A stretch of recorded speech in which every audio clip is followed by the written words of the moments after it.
Clip number 245۔ اس clip میں آپ قرآن پاک کی سورہ مائدہ کی آیت نمبر 39 سے لے کر 40 تک کی تلاوت، ترجمہ اور تفسیر قرآن صراط الجنان سماعت فرمائیں گے۔ بسم اللہ الرحمن الرحیم۔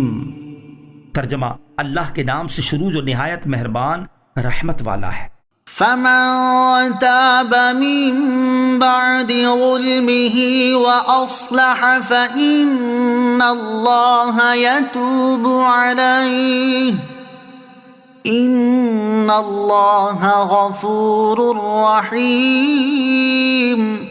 ترجمہ: تو جو اپنے ظلم کے بعد توبہ کر لے اور اپنی اصلاح کر لے تو اللہ اپنی مہربانی سے اس پر رجوع فرمائے گا، بے شک اللہ بخشنے والا مہربان ہے۔ فمن تابا، تو جو توبہ کر لے۔ توبہ نہایت نفیس شے ہے، کتنا ہی بڑا گناہ ہو اگر اس سے توبہ کر لی جائے تو اللہ تعالیٰ اپنا حق معاف فرما دیتا ہے اور توبہ کرنے والے کو عذاب آخرت سے نجات دے دیتا ہے۔ لیکن یہ یاد رہے کہ جس گناہ میں کسی بندے کا حق بھی شامل ہو، وہاں توبہ کے لیے ضروری ہے کہ اس بندے کے حق کی ادائیگی بھی ہو جائے۔ أَلَمْ تَعْلَمْ أَنَّ اللَّهَ لَهُ مُلْكُ السَّمَاوَاتِ وَالْأَرْضِ يُعَذِّبُ مَن يَشَاءُ وَيَغْفِرُ لِمَن يَشَاءُ وَاللَّهُ عَلَى كُلِّ شَيْءٍ قَدِيرٌ۔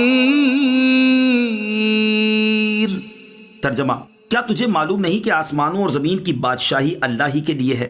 وہ جسے چاہتا ہے سزا دیتا ہے اور جسے چاہتا ہے بخش دیتا ہے، اور اللہ ہر شے پر قادر ہے۔ یعذب من یشاء، جسے چاہے سزا دیتا ہے۔ اس آیت سے معلوم ہوا کہ عذاب کرنا اور رحمت فرمانا اللہ تعالیٰ کی مشیت پر ہے۔ وہ مالک ہے، جو چاہے کرے، کسی کو اعتراض کرنے کی مجال نہیں۔ اس سے قدریہ یعنی تقدیر کے منکر اور معتزلہ فرقے کا رد ہو گیا، جو نیک پر رحمت اور گناہ گار پر عذاب کرنا اللہ تعالیٰ پر واجب کہتے ہیں، کیونکہ واجب ہونا مشیت کے منافی نہیں۔